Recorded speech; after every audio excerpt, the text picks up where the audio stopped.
Assalamualaikum warahmatullahi wabarakatuh. Yang saya hormati Dewan Penguji beserta dosen pembimbing tesis Bapak Iwayan Nukalantara PhD. Perkenalkan, saya Fatur Rahman akan mempresentasikan hasil tesis saya yang berjudul Pengaruh Proporsi Kepemilikan Publik, Jumlah Penawaran Saham, dan Pandemi COVID-19 terhadap Underpricing Saham. Studi empiris di Bursa Efek Indonesia tahun 2020 hingga tahun 2022. Sebagaimana yang kita ketahui bahwa pandemi COVID-19 telah menyebabkan berbagai negara termasuk Indonesia mengalami pertumbuhan ekonomi negatif, bahkan mencapai minus 5,32% pada kuartal kedua tahun 2020. Di saat yang sama, pasar modal Indonesia menunjukkan geliat positif yang dapat dilihat dari jumlah investor yang terus mengalami peningkatan sebagaimana yang dapat kita amati pada gambar 1.2. Selain itu, geliat pasar modal Indonesia juga dapat dilihat dari jumlah perusahaan yang melakukan IPO, yang tidak mengalami penurunan signifikan pada tahun 2020. Bahkan, pada tahun 2022, BEI mencatatkan jumlah IPO terbanyak sebanyak sejarah, yaitu dengan 59 perusahaan. Sama dengan periode-periode sebelumnya, IPO di tengah pandemi COVID-19 juga diiringi dengan fenomena underpricing yang terjadi ketika harga saham saat perdagangan perdana lebih rendah dibandingkan harga penawaran. Underpricing merupakan salah satu strategi yang digunakan oleh penjamin emisi untuk menekan risiko gagalnya IPO. Konsekuensi dari underpricing adalah kurangnya dana yang dikumpulkan oleh emiten dari IPO. Hal ini berpotensi menyebabkan adanya konflik keagenan antara penjamin emisi dengan emiten. Oleh karena itu, penentuan tingkat underpricing dengan mempertimbangkan faktor-faktor risiko IPO yang terus mengalami perubahan perlu untuk dilakukan. Penelitian tentang faktor-faktor IPO sudah banyak dilakukan, namun masih jarang dilakukan pada IPO di BEI selama pandemi COVID-19. Berdasarkan latar belakang dan rumusan masalah tersebut, maka pertanyaan penelitian meliputi: 1. Apakah terdapat perbedaan underpricing pada hari pertama dengan underpricing hari ke-7, ke-28, dan ke-56 perdagangan?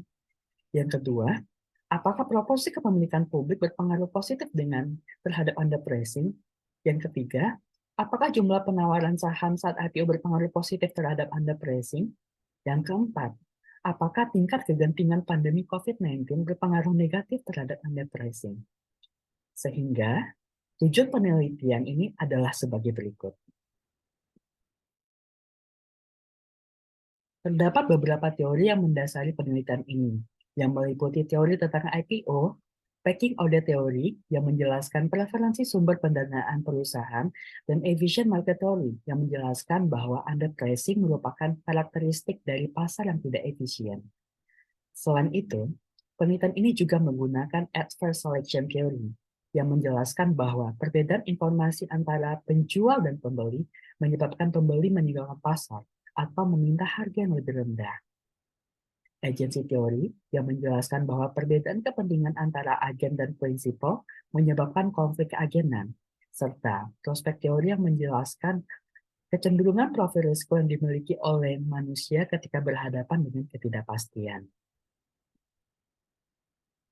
Penelitian ini juga melakukan tinjauan terhadap penelitian-penelitian terdahulu yang dirangkum pada tabel 2.1 berikut. Berdasarkan landasan teori dan tinjauan penelitian terdahulu, maka hipotesis penelitian diajukan sebagai berikut. Hipotesis 1A hingga 1C berupa terdapat perbedaan antara kinerja jangka pendek IPO pada hari pertama dengan kinerja jangka pendek IPO pada hari ke-7, ke-28, dan ke-56 perdagangan. Hipotesis kedua, proporsi kepemilikan publik memiliki pengaruh positif terhadap underpricing. Hipotesis ketiga, tingkat penawaran saham saat IPO memiliki pengaruh positif terhadap underpricing.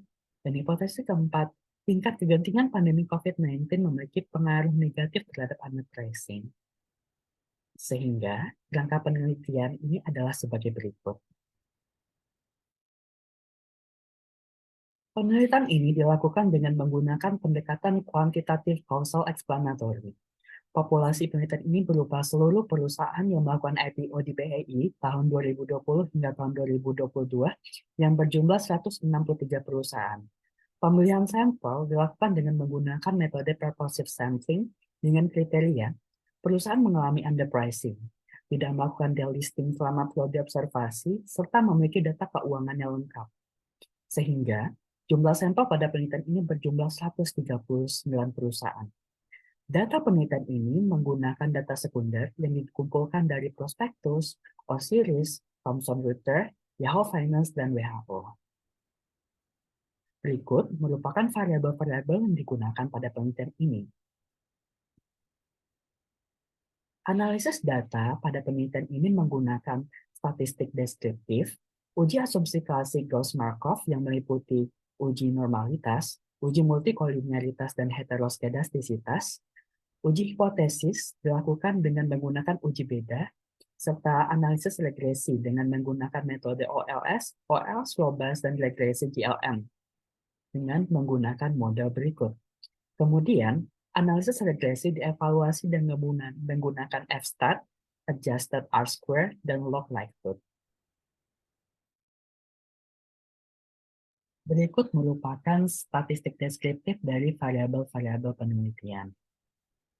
Uji normalitas dengan menggunakan Jacob-Bera test menunjukkan bahwa residu memiliki probabilitas yang lebih besar dari 0,05, yang berarti residu terdistribusi normal, sehingga asumsi normalitas terpenuhi. Uji normalitas juga dilakukan pada variabel Mayer, Mayer 7, Mayer 28, dan Mayer 56 yang menunjukkan bahwa variabel-variabel tersebut tidak terdistribusi normal. Selanjutnya, dilakukan uji multikolinearitas yang menunjukkan nilai VIF yang lebih kecil dibandingkan 10, sehingga dapat disimpulkan bahwa tidak terdapat multikolinearitas pada model regresi. Uji heteroskedastisitas menunjukkan nilai probabilitas yang lebih kecil dari 0,05, sehingga disimpulkan bahwa model regresi masih menunjukkan heteroskedastisitas, sehingga masih belum dapat dikatakan sebagai best linear unbiased estimator atau BLUE. Untuk itu, pada penelitian ini dilakukan analisis dengan menggunakan regresi OL Robust dan regresi GLM dengan bantuan stata untuk mengeliminasi heteroskedastisitas. Selanjutnya, uji hipotesis dengan menggunakan Wilcoxon-Sain-Rank test menunjukkan bahwa baik variabel Mayer, Mayer 7, Mayer 28, dan Mayer 56 menunjukkan nilai yang lebih kecil dari 0,05, sehingga dapat disimpulkan bahwa terdapat perbedaan antara underpricing pada hari pertama dengan underpricing pada hari ke-7, ke-28, dan ke-56. Sehingga hipotesis 1A, 1B, dan 1C dapat diterima.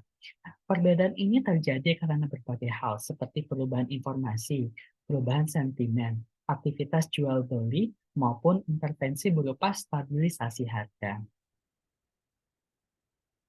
Uji hipotesis dengan analisis regresi menunjukkan bahwa terdapat hubungan positif antara proporsi kepemilikan publik yang dijelaskan oleh free float atau FF dengan underpricing yang signifikan pada alfa 0,01, sehingga dapat disimpulkan bahwa proporsi kepemilikan publik memiliki pengaruh positif terhadap underpricing. Maka hipotesis 2 diterima. Hal ini disebabkan oleh saham dengan proporsi kepemilikan publik yang besar terpapar risiko kontrol serta risiko volatilitas yang lebih besar. Hal ini menyebabkan investor mensyaratkan tingkat pengembalian yang lebih besar. Selain itu, analisis regresi menunjukkan bahwa terdapat hubungan negatif antara jumlah saham yang ditawarkan dengan underpricing yang signifikan pada alfa 0,01. Sehingga dapat disimpulkan bahwa jumlah penawaran saham memiliki pengaruh negatif terhadap underpricing. Maka hipotesis 3 ditolak. Hal ini dapat terjadi karena pada periode observasi terdapat banyak perusahaan dengan reputasi yang baik menawarkan saham dengan jumlah yang besar, sehingga dapat memikat minat investor untuk berinvestasi tanpa perlu memberikan underpricing yang tinggi. Hal ini diperkuat dengan fakta bahwa pada periode observasi terjadi peningkatan jumlah investor baru yang cenderung untuk melakukan holding. Terakhir, analisis regresi menunjukkan bahwa tingkat kegentingan pandemi COVID-19 atau PS memiliki pengaruh negatif terhadap underpricing yang signifikan pada alfa 0,01, sehingga hipotesis 4 diterima. Hal ini karena pada saat pandemi COVID-19, investor cenderung untuk menghindari risiko, sedangkan saham yang ditawarkan dengan underpricing yang tinggi cenderung diasosiasikan dengan risiko yang tinggi. Oleh karena itu, tingkat kegentingan pandemi COVID-19 berpengaruh negatif terhadap underpricing. Berdasarkan F-stat, dapat disimpulkan bahwa model regresi signifikan terhadap underpricing.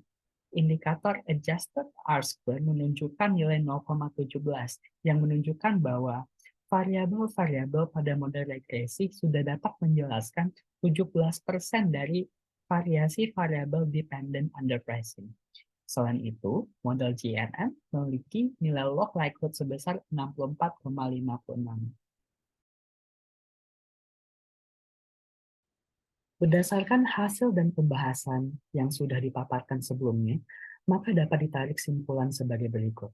Yang pertama, terdapat perbedaan antara kinerja jangka pendek IPO pada hari pertama dengan hari ke-7, ke-28, maupun hari ke-56 perdagangan.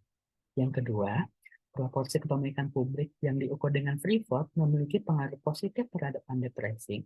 Yang ketiga, jumlah penawaran saham saat IPO memiliki pengaruh negatif terhadap underpricing. Dan keempat, tingkat kegentingan pandemi COVID-19 memiliki pengaruh negatif terhadap underpricing. Adapun keterbatasan dari penelitian ini meliputi, yang pertama, model regresi baru dapat menjelaskan 17,15% dari keseluruhan faktor-faktor yang mempengaruhi underpricing.